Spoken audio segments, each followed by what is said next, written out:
জীবন আছে, ফ্যামিলি আছে, আমরা ফ্যামিলি আছে। লাইনে দাঁড়িয়েছে আমরা কোনো পাচ্ছি না, কই আসছি এত সহ্য হতে পারছি না, এত অ্যাক্সিডেন্ট, এত হেলমেট বিনা কারণে চলছে, আমরা সহ্য হতে পারছি না, কই আসছি নেমে চলে আসলাম।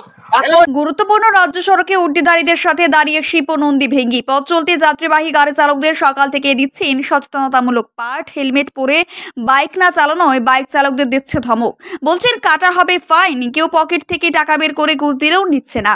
পশ্চিম মেদিনীপুর জেলার চন্দ্রকোনা নয়াগঞ্জ এলাকা চন্দ্রকোনা থেকে গড়বেতাগামী রাজ্য সড়কের উপর সংসেদে পথ চলতি মানুষকে এমনি সচেতনতা বার্তা দিচ্ছেন চন্দ্রকোনার 4 যুবক, চণ্ডী সাঁতরা, তাপস মিদ্যা, প্রদীপ পোড়া, সুশান্ত দাস। পথ চলতি হেলমেট মোটরবাইক চালকেরা সত্যিকারের পুলিশ ভেবে অনেকে দূরে দাঁড়িয়ে যাচ্ছেন, কেউ বা আবার পুলিশের ধমকে প্রথমত চমকে উঠছেন, পরে অবশ্য বুঝতে পারছেন এই আসল পুলিশ নয়, নকল পুলিশ।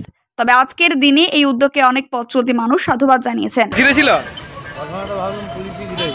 তারপরে কি দেখলেন? তারপরে ভাবলাম যে গাজনের হচ্ছে সং, প্রথমে তো ভয় খেয়ে গেলেন। হ্যাঁ, ঘুষ দিলেন নাকি? না ঘুষ টুস দিইনি। পুলিশ ঘিরেছিল? না, কি বললো পুলিশ? কি বললো? পুলিশ বলছে হেলমেট পরে যান। হেলমেট পরে যাওয়ার জন্য? পেছনে হেলমেট নেই বলে? আমরা গাজন উপলক্ষে এই যে আপনার সাইকেল, মোটরসাইকেল, 4 চাকা বেরিয়েছে না, তেল ব্যবহার করা দরকার আছে, হেলমেট পরে বাড়িতে মানে গাড়িতে চলার দরকার আছে। তো ওগুলো যারা করছে না তাদের জন্য আমরা সচেতন করছি। সচেতন করছে?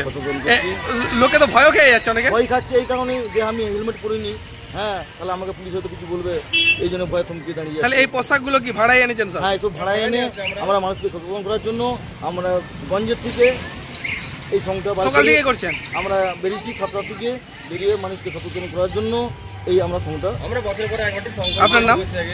এই সংটা। আপনার নাম? আমার নাম চণ্ডী সাঁতরা।